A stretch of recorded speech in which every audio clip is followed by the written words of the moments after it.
सांगली जिल्ह्यातील खानापूर तालुक्यातील विटा नगर परिषद प्रशासनाने विटेकर नागरिकांना आवाहन केलं की आपण सर्व विटेकर नागरिकांनी आजपर्यंत विटा नगरपालिका प्रशासकास स्वच्छ विटा आणि सुंदर विटा ठेवण्यासाठी अत्यंत चांगल्या पद्धतीने सहकार्य केले। विटा शहराला नेहमी स्वच्छ व हरित ठेवण्यासाठी विटेकर नागरिकांनी असेच कायम अनमोल सहकार्य करावं असं आवाहन विटा नगरपालिका प्रशासक डॉक्टर श्री विक्रम बादल, विटा नगर परिषद मुख्याधिकारी श्री विक्रमसिंह पाटील तसेच उपमुख्याधिकारी श्री स्वप्नील खामकर यांनी केले। विट्यातील सर्व नागरिकांनी आपले घर, आपला परिसर स्वच्छ ठेवावा, पर्यावरणाचं संरक्षण करण्याकरिता सौर ऊर्जांवर चालणाऱ्या वस्तूंचा, दिव्यांचा वापर करा, आपल्या घरात निर्माण होणाऱ्या कचऱ्यावर घराच्या घरीच प्रक्रिया करा, त्याद्वारे निर्माण होणारं खत घरातल्या बागेला वापरा, तसेच आपल्या घरातील आणि परिसरातील पाण्याच्या सर्व टाक्या दर आठवड्याला म्हणजेच मंगळवारी रिकाम्या कराव्यात व कोरडा दिवस पाळावा।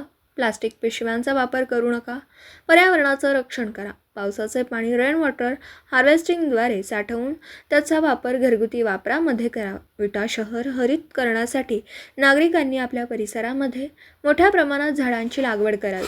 सार्वजनिक ठिकाणी पाळीव प्राणी सोडल्यामुळे त्यांच्यामार्फत होणारी विष्ठा टाळण्यासाठी योग्य ती काळजी घ्यावी असं आवाहन करत प्रशासकांनी आणखीन एक आवाहन केलं की रस्त्यावर पाळीव जनावरं मोकाट सोडू नये। आपल्या घरातील ओला व सुका, घरगुती घातक व घरगुती सॅनिटरी कचरा वेगळा करूनच घंटागाडीत द्या। तसेच सर्व विटेकर नागरिकांनी नगरपालिकेचे सर्व संकलित कर वेळेत भरून नगर परिषदेत सहकार्य करा। आपल्या विटा शहरामधील वायू प्रदूषण कमी करण्याकरिता सार्वजनिक वाहनांचा वापर जास्तीत जास्त करा।